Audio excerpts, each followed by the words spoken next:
Good afternoon. Welcome to Africa Today. I am Jessica Magaji Joseph. First, the headline. Nationwide protest. Nigeria government warns foreign countries on interference. South Africa to implement National Health Insurance Bill despite resistance. Tunisian president sacks prime minister. And on sports, FA forced to replace referee for Man City versus Man United clash. Now the news in detail. The federal government yesterday warned foreign countries to stay clear of the national internal affairs. The Minister of Foreign Affairs, Yusuf Toga, who gave the warning while briefing members of the diplomatic corps in Abuja, however, highlighted the importance of cordial international relationships. The warning came against the backdrop of foreign flags being flown during the ongoing protest against hardship in the country, especially in some northern states, including Kano, Kaduna, and Zamfara, and the arrest of some foreigners as sponsors of the protest. This came as the protest, which had held in most states where it was held, continued in Port Harcourt, River State yesterday, as protesters and some journalists were attacked by thugs who infiltrated the protest. The Nigerian army has also detained the soldiers who fired the shot that killed a 16-year-old boy in Zaria, Kaduna State on Tuesday evening, saying he was being investigated. Also, the Plateau and Bauchi government, which imposed a curfew in the heat of the protest earlier in the week, have relaxed it as normalcy returned to the two states yesterday. The federal government of Nigeria has appointed and decorated 15 new Deputy Controllers General, Deputy Controller General and Deputy Commandant General, DCGs, of the 4 paramilitary services under the Ministry of Interior. The 15 decorated DCGs were among the 79 senior officers recently promoted, including Assistant Controller General and Controller across the 4 agencies. Speaking at the event, the Minister of Interior, Olubunmi Tunji-Ojo, said that the promotions were justly done. It was gathered that out of the 15 DCGs, the Nigeria Immigration Service has the highest 7, the Nigeria Correctional Service with 4, the Federal Fire Service has 1, and the Nigerian Security and Civil Defense Corps has 3. The minister, who acknowledged the backlog of promotion, said that the promotion of personnel of the 4 agencies had been regular since the inception of the administration of President Bola Tinubu. Hundreds of thousands of Nigerians have been on the street in several cities, including the capital Abuja and the commercial hub Lagos, demanding relief from economic hardship and widespread insecurity in Africa's biggest economy and most populous nation. The national protest, triggered 1st August and meant to continue until August 10, seemed to be toning down, although there has been no official call-up. In this report, Hills TV correspondent Wisdom Onyesi has been following up on the current state of what can pass off as one of Nigeria's major hardship-induced protest actions. Then, if we don't analyze that speech as it comes, break the speech down for a common man to understand, that becomes a problem. The speech must be received, analyzed, broken down for a common man to comprehend, understand. This is why I talk about having people, the media, helping us. I'm not in the government, I'm just a common man, but then as an academic, you believe the speech must be analyzed, broken down to the understanding of the man on the streets of Kaduna, on the man on the streets of Nasarawa State, to understand that the president actually means well for the nation. The hunger protests, which rocked the country, especially the northern part from last Thursday, appears to have lost steam following the police crackdown on organizers and protesters, many of whom had been detained. Some of the #EndBadGovernance protesters' leaders have also gone on the ground and switched off their phones as the Department of State Services took custody of 7 Polish nationals arrested for waving Russian flags during the demonstration in Kano on Tuesday. DSS spokesman Peter Afunanya confirmed the arrest on Wednesday while explaining that the action was part of routine security enforcement rather than a targeted effort against Polish nationals. The protests, which gained momentum in major cities such as Kano, Gombe, Yobe, Borno, Niger, Kebbi, Abuja, and other northern towns, were marked by escalating violence. In some instances, security officials' actions were the catalyst for the violence, while in other cases, it was driven by overzealous protesters or counter-protesters. In another development, the Nigerian Labour Congress has confirmed that its national office in Abuja was invaded by security operatives believed to be from the Department of State Services and the Nigerian Police Force on Wednesday night. According to a statement by NLC spokesperson Benson Opa late on Wednesday, the operatives arrested the security guard, forcing them to hand over keys to the offices on the second floor. The operatives then broke into the floor, ransacked the bookshop, and stole hundreds of books and publications. The NLC condemned the invasion, stating that it was illegal and a violation of democratic principles. The invasion occurred just hours after the NLC's National Executive Council meeting, where members condemned the high-handed manner in which security agents handled protesters during the #EndBadGovernance protest. When we return, news from other parts of West Africa. Please stay with us.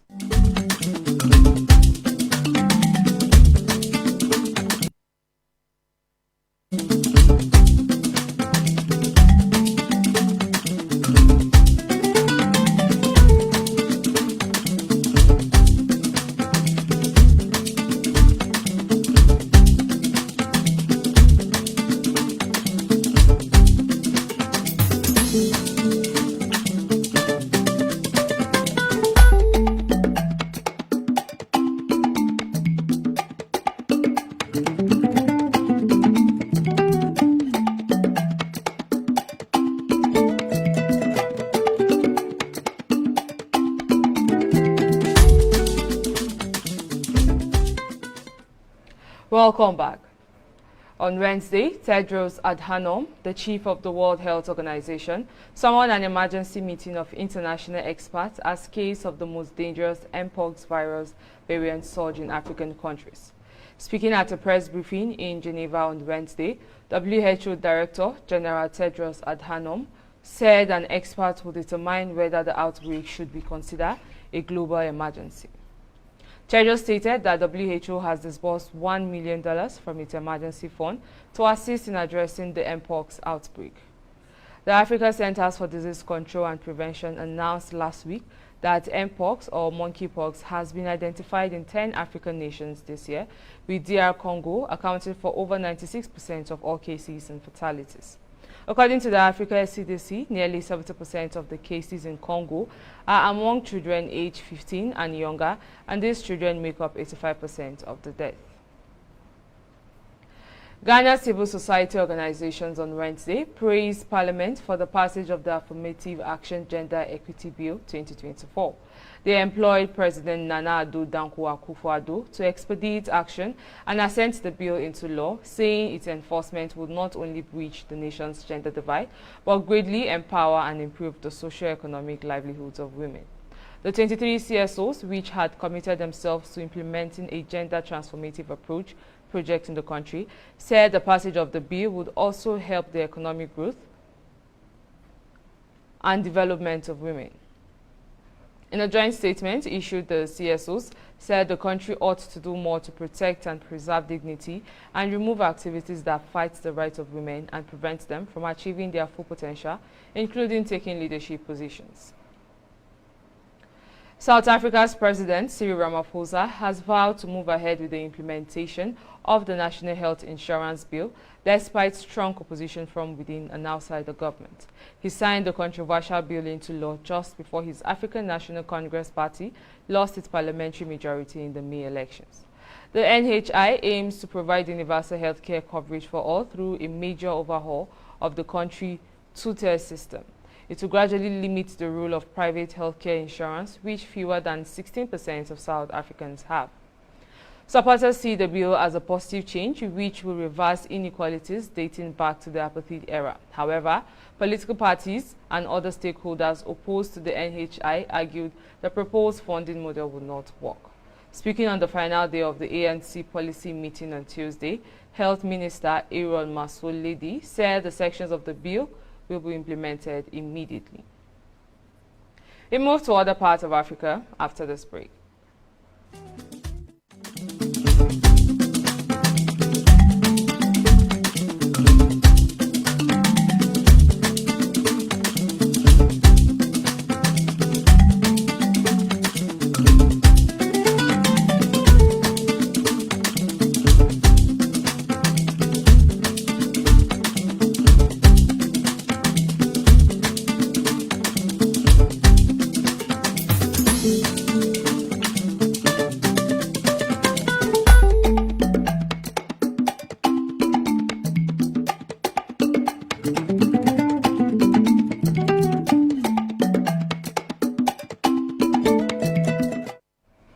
Thanks for staying with us.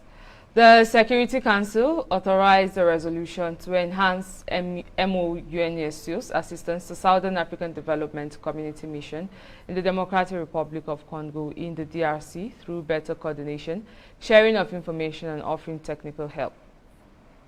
The Security Council reached a unanimous decision to adopt a resolution that empowers the UN mission in the Democratic Republic of the Congo to support the Southern African Development Community Mission in the Democratic Republic of Congo by enhancing coordination, sharing information, and offering technical assistance. Michael Imran Kanu, permanent representative of Sierra Leone to the United Nations, said the draft resolution also seeks to create a conducive environment for the implementation of ongoing regional peace efforts, including welcoming the recent ceasefire agreement that was brokered by Angola between the governments of the DRC and Rwanda. Tunisian President Seyoud sacked Prime Minister Ahmed Hachani and appointed Social Affairs Minister Kamel Maduro as his replacement. The Tunisian presidency said in a statement late on Wednesday, Hachani was named as Tunisia's prime minister in August last year. A few hours before he was dismissed, Hachani said in a video message that the government had made progress on a number of issues despite global challenges, including securing the country's food and energy needs. The dismissal comes amid popular discontent with the recurring water and electricity outage crisis in many parts of the country. While the government says what Tunisia is suffering from a continuous drought that has led to a quota system in water distribution, Said sees the water cut as a conspiracy ahead of presidential election and says that the dams are full. The Agriculture Ministry says that the dam level is extremely critical and has reached 25%. Said announced his candidacy for the presidential election in October amid widespread criticism from the opposition, human rights groups, and candidates for restricting and intimidating competitors to pave the way for him to win a second term. Up next is business. Please stay with us.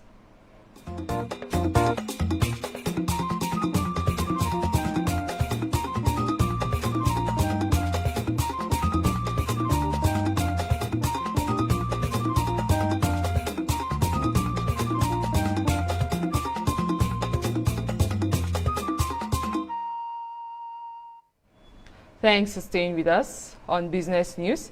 President Bola Tinubu has disclosed that the country spends 2 trillion naira monthly to import petrol and diesel. Tinubu stated this during his recent nationwide broadcast to Nigerians. According to the president, despite Nigeria's abundant oil and gas resources, his administration met a country that was dependent only on oil, neglecting its gas resources while subsidizing the cost of fuel. Tinubu removed fuel subsidy on his first day in office, and this led to an increase in the pump price of petrol from about 200 naira per litre in May 2023 to about 700 naira at the moment. As a result, the president noted that his administration had invested in compressed natural gas to change the narrative. The Minister of Power, Adebayo Adelabu, has announced that Nigeria's power sector generated 5,105 megawatts of electricity on July 27, 2024, describing it as a 3-year high. Adelabu announced this at the inaugural meeting of the Inter-Ministerial Power Sector Working Group in Abuja on Wednesday. While highlighting the recent achievements and future goals for the power sector, the minister said they have successfully generated and transmitted 5,105 megawatts of power, the highest in the last 3 years, noting that it is an improvement from the previous capacity of around 4,000 megawatts or below. To harness the economic potential of Nigeria's power sector, the government ministers at the meeting called for increased collaboration across various ministries and sectors. They emphasized the sector's crucial role in driving economic growth and industrialization, aligning with President Bola Tinubu's vision. Still to come, sports. Please stay with us.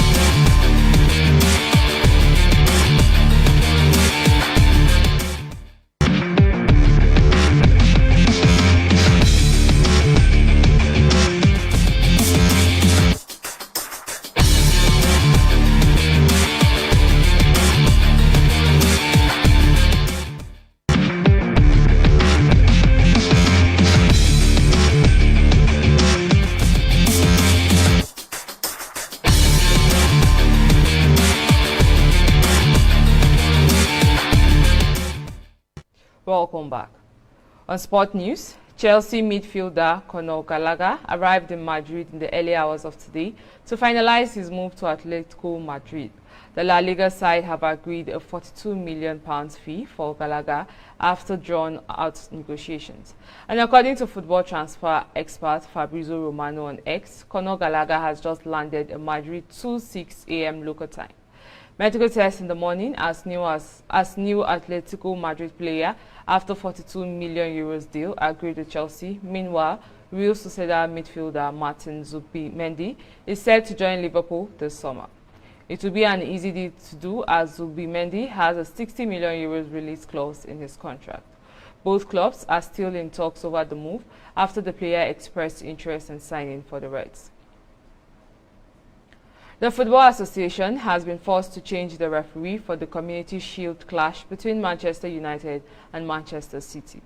John Brooks was initially appointed to take charge of the game at Wembley, but he has suffered a minor injury and will be replaced by Jared Gillett. Gillett had been appointed as the fourth official for the match. Sam Barrott has now replaced him as the fourth official, while Andrew Holmes and Nick Greenhalgh will be Gillett's assistants. Peter Banks will be on VAR duty of Stockley Park with Sian Massey and Tim Robinson supporting him. The Community Shield game is widely regarded as a traditional curtain raiser ahead of the new season, with Premier League champions City taking on FA Cup winners United. And that's the sport news on Africa Today. We move to the rest of the news after this break.